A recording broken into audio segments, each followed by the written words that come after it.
right, so today we're doing a quick review of throwing on the potter's wheel. When you cut off your clay, how much clay have I told you in the past you should start with? A fist size. I'm going to tell you in Ceramics 2, I want you to start with slightly more than a fist size amount of clay. The next thing I'm going to tell you in Ceramics 2 is that you do not have to put the clay into a ball.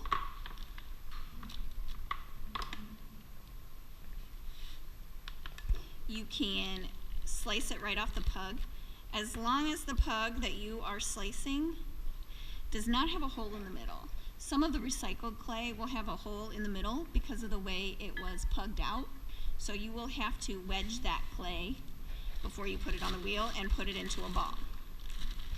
This clay does not have a hole in the middle. I've cut off an amount that is slightly bigger than my fist. What do I need to do to put it on the wheel head? I'm going to smack it down. I'm going to try to eyeball center. Smack it down. Now that is not going to stick. That's going to move. Now that's going to stick to the wheel head. So I want to make sure it is smacked down 3 or 4 times. You do not want to flatten this completely, right? We're not wanting it to look like a pancake. What's the next step? Yep, I want to get the clay wet. I want to get my hands wet. What's next? All right, does anybody remember the hand positioning? It is high. Yeah.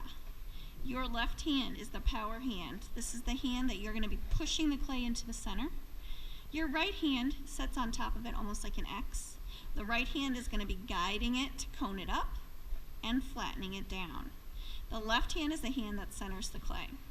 Also, please remember that your elbows should be into your body. Should not have chicken elbows. They should not go out like this. You have to use your core to center your energy and focus your eyes in the center. Don't be looking around at everybody in the classroom. You have to look down at your clay. Tuck your elbows in. Does anybody remember why I throw with a sponge in my hand? As I'm throwing, if I feel the clay dry out, I can just squeeze a little bit and there's extra water.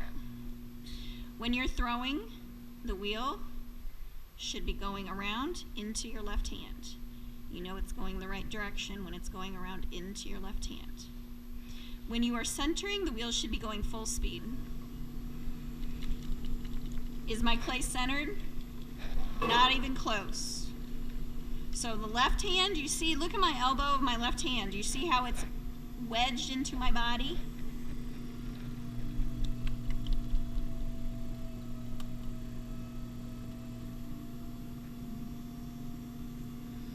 All right, so I let it come up. What is this called?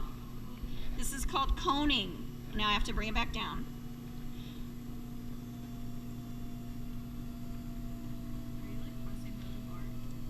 Am I really pressing hard? Yes. I am pressing very hard with my left hand and very hard down with my right hand. I know it looks very easy for me, but I am using a lot of pressure. I'm going to bring it up again. Pressing in with my left hand, hard. My right hand is just guiding. My right hand now is pressing very hard. And if you watch me, I have to get right up on top of it and use my whole body to press down.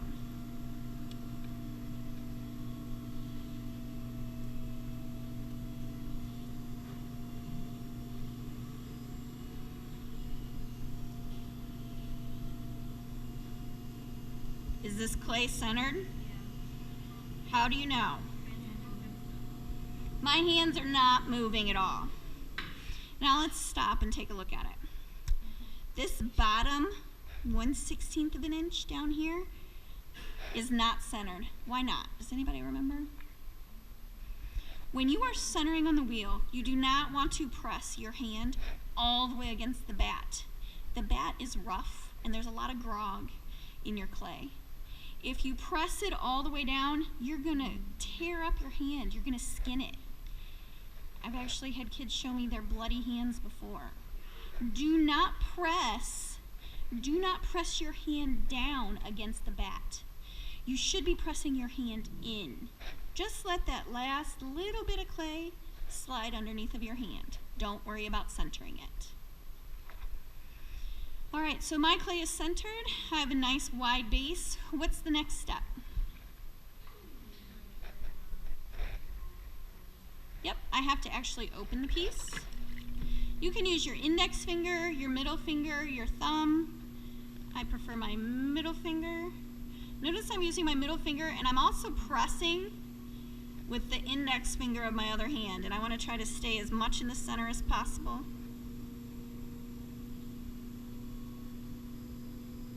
I want to go down deep enough, but not too deep. At this point, it's a guess. You have to eyeball it. What's the next step? Yes, good. I see people doing exactly the right thing. I'm going to press it in and I'm going to widen it. However, I'm not going to use one finger straight. I'm going to start with one finger and I'm going to pull with my finger bent like this.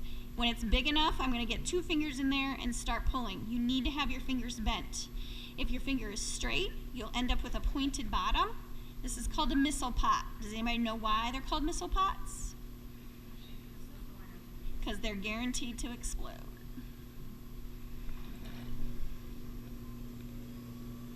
So I'm bending my fingers as I am pulling.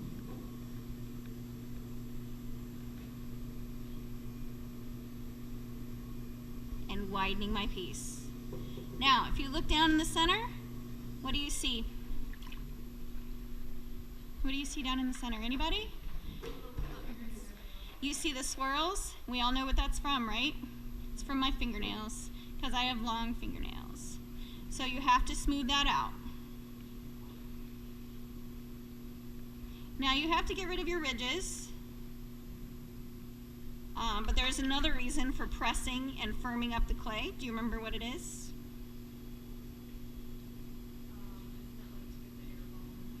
If there's any air bubbles, there shouldn't be any. But what we want to do is compress the clay down towards the bat, down towards the bottom. Compressing the clay will prevent it from cracking. Okay, all I'm doing right now is pressing with my middle finger. All I'm doing is pressing with my middle finger and moving it back and forth along the bottom of the pot to smooth it out. Now, if you have a wide enough pot, like this one, you can also use your wooden angle tool to firm up the base. So I'm going to use my wooden angle tool, and I am laying it flat and pressing. Now I'm firming it up, making it nice and straight. I'm going to get rid of that clay on the side.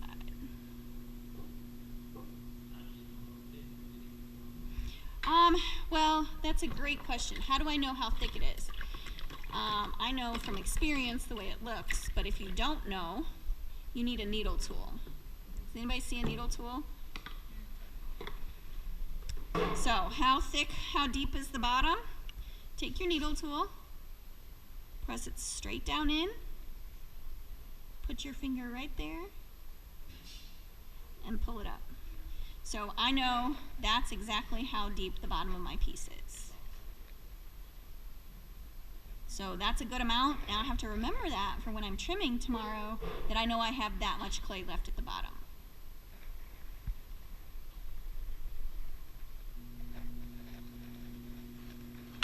So I have that hole. In order to get rid of that hole, I just need to firm it up. So I'm going to just do exactly what I was doing. Pressing with my middle finger and running over the base a couple more times.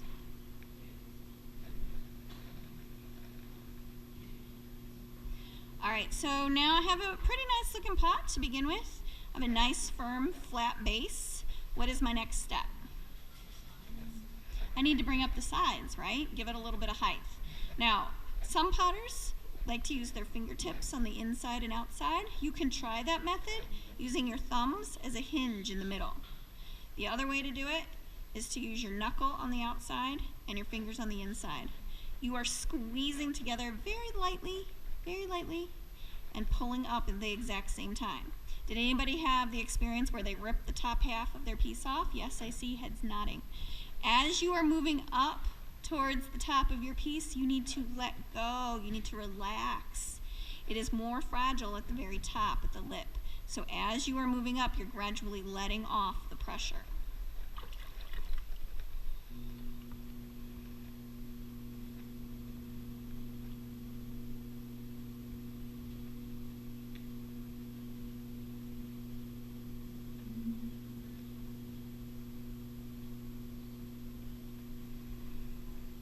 So you can see my bowl got taller and slightly wider. Because I have clay here, I am pulling out, I'm pulling up and slightly out.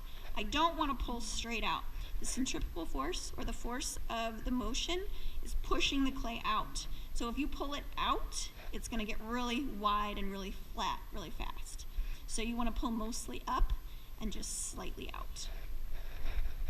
You want to pull it at least one more time. When you're doing this, you want to set your hands right between 4 and 5 o'clock.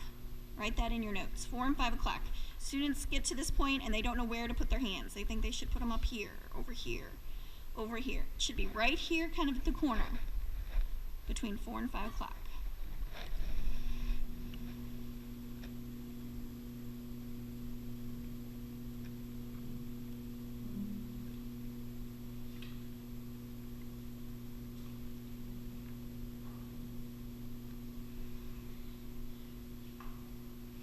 All right, one thing that you might notice that I do is firm up the lip every time I pull it, making like a pinching motion with my index finger and my thumb, and I am just resting either my index finger or my middle finger right on the lip. I'm not squeezing. I'm barely just setting them there, and that is flattening off the clay on the lip and making it nice and firm. All right, I have a little bit of water left in the bottom. What do I need to do with that? I need to get rid of it. What will happen if I don't get rid of my water? It will crack. You're more likely to get an S crack. So you want to get rid of those, get rid of the moisture.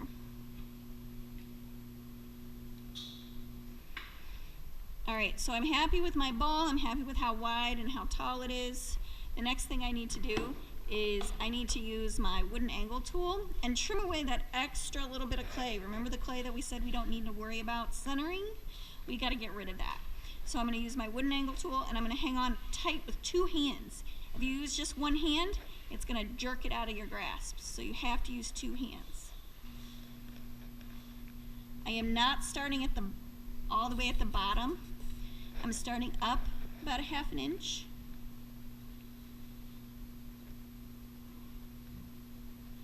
And I'm peeling down the clay.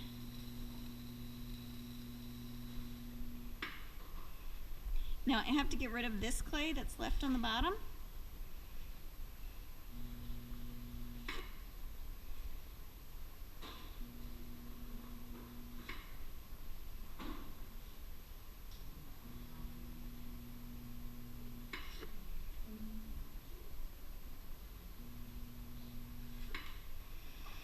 So I have gotten rid of the extra clay on the bottom. I got rid of all of the moisture in the middle.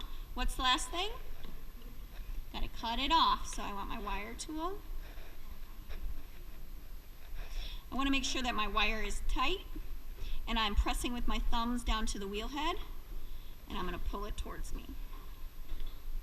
I want to do that one more time. Clean off my wire tool.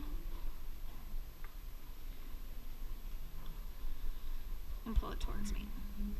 I want to leave my piece on the bat. I'm going to take my bat up. If it's hard to get up, if you can't quite do it, you can stick the wooden angle tool underneath of it to help pry it up.